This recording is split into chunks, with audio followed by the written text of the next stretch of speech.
வணக்கம் மக்களே, welcome to யூடி Tamil channel. அதில் இப்போ நம்ம பார்க்க போகிறது குக்கி டிப், சமையல்களுக்கான டிப்ஸ். சரி வாங்க வீடியோக்குள்ளே போகலாம். இன்னைக்கு நம்ம சமைக்க போகிற டிஷ் என்னன்னு பார்த்தீங்கன்னா ஒரு தாய்லாந்து டிஷ்ஷுங்க. அதை வந்து நம்ம தமிழ்நாடு ஸ்டைலில் செய்கிறோம். அது பேர் பந்தன் மட்டன் அப்படின்னு சொல்கிறது. மட்டன் யூஸ்வலாக நீங்கள் வந்து ஒரு 4 பீஸ் 5 பீஸ்லாம் வாங்க மாட்டீங்க. அது மட்டன் கறி குழம்பா இருக்கட்டும், ஏதோ ஒன்று எதுக்காக இருந்தாலும் ஃபஸ்ட்டு நீங்கள் தனியாக வேக வைக்கிறீங்க இல்லையா, அதுமாரி வேக வச்சுங்க. என்கிட்ட வந்து இந்த பந்தன் லீஃப், அதாவது ரம்ப இலை, தமிழில் வந்து ரம்ப இலை, பிரியாணி இலை எப்படி வேணாலும் சொல்லலாம். இந்த இலையை வந்து என்கிட்ட கம்மியாக இருந்ததுனால ஒரு 4-5 பீஸ் மட்டும் எடுத்து செஞ்சுருக்கேன். நிறையா இருக்கிறவங்க நிறையா செஞ்சு சாப்பிட்லாம். இது ஒரு வேறு லெவல் டேஸ்ட்டில் இருக்குங்க. பொதுவாக பந்தன் லீஃப் அப்படின்னாலே அதோட மருத்துவ குணங்களை இப்போ நான் வரிசையாக சொல்கிறேன். கறி அதுமாரி நீங்கள் யூஸ்வலாக வேக வைக்கிறீங்களா, அதில் ஒரு 5-6 பீஸ் மட்டும் தனியாக எடுத்து வச்சுங்க. ஒரு 5 பீஸுக்கு நான் சொல்கிறேங்க, 2 கிராம்பு இதுமாரி நல்லா நசுக்கி தூளாக்கிங்க. இந்த மிக்சிலெலாம் அடிக்காமல் இந்த மாதிரி நசுக்குங்க. அதுதான் அந்த குவாலிட்டி குறையாமல் இருக்கும், டேஸ்ட்டு நல்லாயிருக்கும். அதை அப்படியே நம்ம எடுத்து வச்ச கறி பீஸில் கொட்டிங்க. அதுக்கு அடுத்தது மிளகு, ஒரு 10-15 மிளகு எடுத்துங்க. அதையும் இது மாதிரி நல்லா நசுக்கிங்க, பொடி பண்ணி அதில் அப்படியே போட்டு தூவி விட்டுருங்க.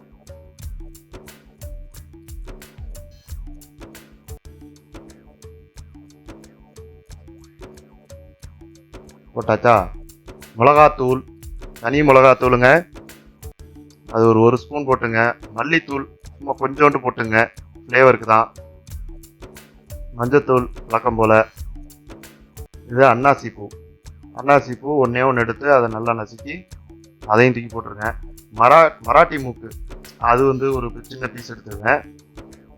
சோம்பு, சீரகம், இது எல்லாத்தையும் வந்து நல்லா பொடி பண்ணி, இது ஆக்சுவலாக பொடி ஆகாது, சக்கையாக தான் இருக்கும். அதுமாரியே அதை பண்ணிங்க. இதெல்லாம் ஒரு ஃப்ளேவர் டேஸ்ட்டுக்காக தான். இந்த மாதிரி நசுக்கி அதையும் அதில் போட்டு கொஞ்சம் உப்பு சேர்த்து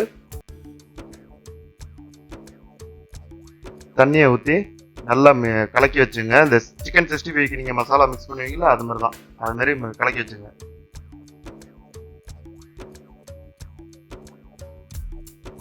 இந்த மாதிரி மிக்ஸ் பண்ணி அப்படி ஓரமாக வச்சுருங்க. அது பாட்டுக்கும் ஊறிக்கிட்டு இருக்கும். நம்ம அந்த கேப்பில் போய் பந்தன் லீஃப் பறிச்சுட்டு வரலாமா? அவ்வளோதான். இதை அப்படியே எடுத்து ஓரமாக வச்சுருங்க. இந்த பந்தன் லீஃப், இந்த ரம்ப இலை இருக்குது பார்த்தீங்களா, இது எல்லா நர்சரி கார்டன்லேயும் கிடைக்குதுங்க.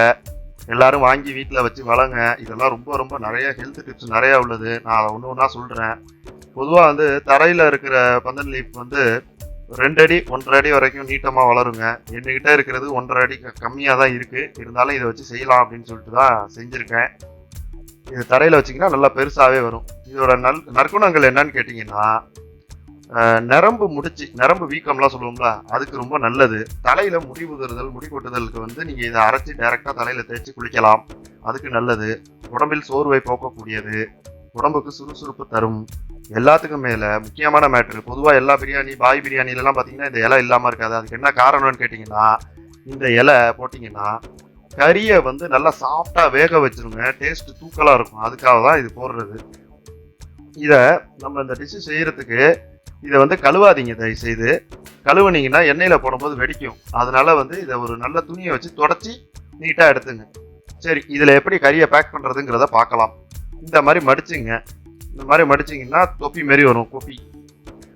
அந்த பேக்கிங் அந்த ஸ்பேஸ் இருக்குது பார்த்தீங்களா, அதுக்குள்ளே வச்சு இதை பேக் பண்ணிடுங்க.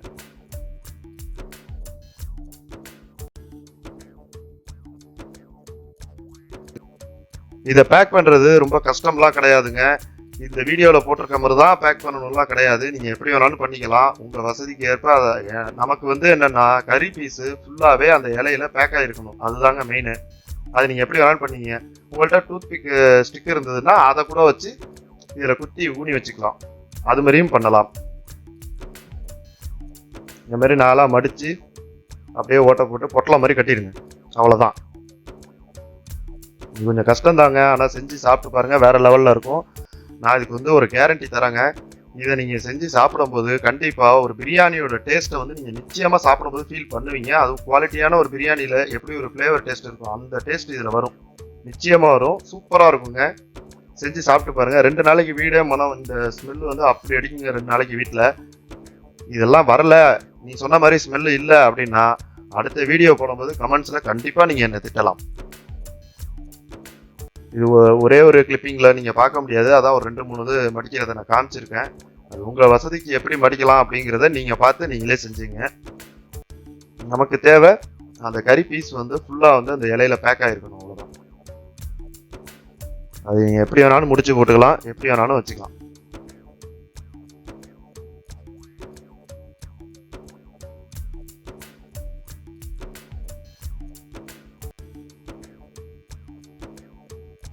ஆனால் இலையை வந்து ஈரத்தில் போட்டுறாதீங்க, அது எண்ணெயில் போடும்போது வெடிக்கும். அதனால தொடச்சி வச்சிருங்க.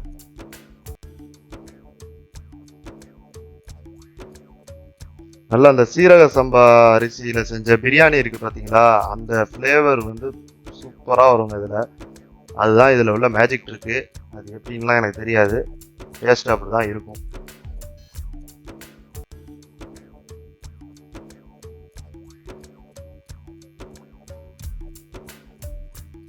வீட்டில் எப்போ எல்லாம் மட்டன் எடுக்கிறீங்களோ அப்போல்லாம் சும்மா ஒரு 4 பீஸ் இந்த மாதிரி செஞ்சு சாப்பிடுங்களேன், ஒரு வித்தியாசமாகவும் இருக்கும்ல.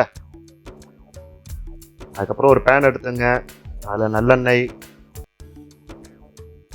நல்லா பொரிக்கிற அளவுக்கு நல்லெண்ணெய் ஊற்றிங்க. அளவெல்லாம் கிடையாது, உங்களுக்கு எவ்வளோ தேவையோ அந்த அளவுக்கு ஊற்றி நல்லா அது பொரிக்கணும். மீன் வறுக்கிற மாதிரி பொரிக்கணும், அவ்வளோதான். எண்ணெய் ஊற்றியாச்சு.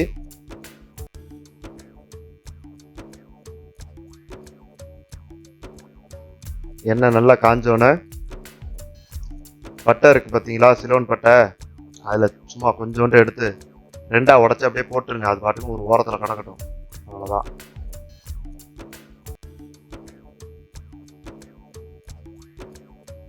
நல்லா பொரிஞ்சதுக்கு அப்புறம் நம்ம பேக் பண்ணி வச்சுருந்தோம் இல்லையா மட்டன் பீஸு, இதை நீங்கள் சிக்கன்லேயும் செய்யலாங்க, அதையும் சொல்லிடுறேன். மீனில் செஞ்சது இல்லை, செஞ்சு பார்த்துட்டு நான் அதையும் உங்களுக்கு வீடியோ போடுறேன் எப்படி இருக்குன்னு. நம்ம வச்சுருந்தோம் இல்லையா பேக் பண்ணி, அதை அப்படியே ஒன்று ஒன்றா எடுத்து எண்ணெயில் போட்டு பொரிக்க வேண்டியதாங்க. நல்லா மீடியம் ஃப்ளோவில் வச்சுங்க, அடுப்பை ஃபுல்லாக வச்சிங்கன்னா இலை கருகி தனியாக கொட்டிடும். ஃப்ளேவர் ஏறுறதுக்கு முன்னாடியே பீஸ் வந்து இலையிலேருந்து வெளியில் வராமல் பார்த்துங்க.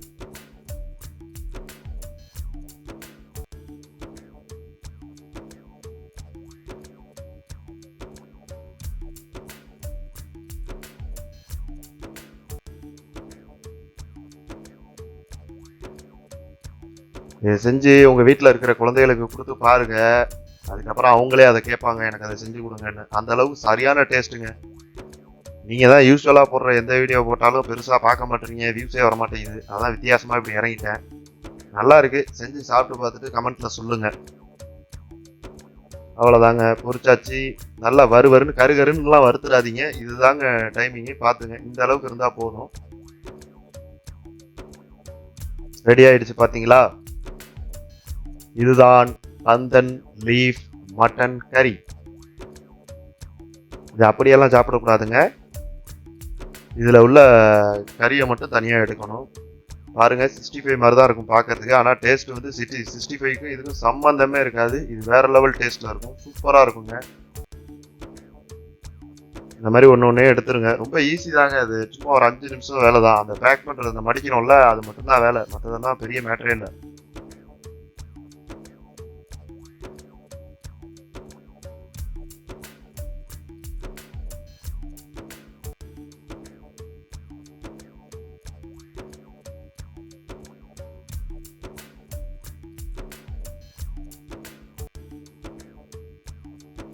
பாருங்க, எந்த அளவுக்கு ஒரு பொன்னிறமாக மீடியமாக கண்ணகரேன்லாம் இல்லாமல் நல்லா இந்த அளவுக்கு வருத்துங்க. இதுதான் கன்சிஸ்டன்சி, பார்த்துங்க.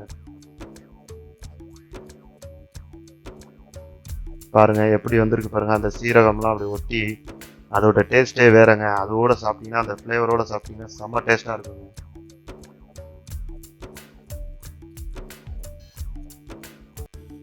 இந்த இதில் மேஜிக் என்னன்னா, பிரியாணிக்கு போடுற இஞ்சி பூண்டு எதுவுமே நம்ம போட மாட்டோம். ஆனாலும் அந்த பிரியாணியிலேருந்து எடுத்து சாப்பிட்ற அந்த ஃபீல் வந்து கண்டிப்பாக உங்களுக்கு வருங்க.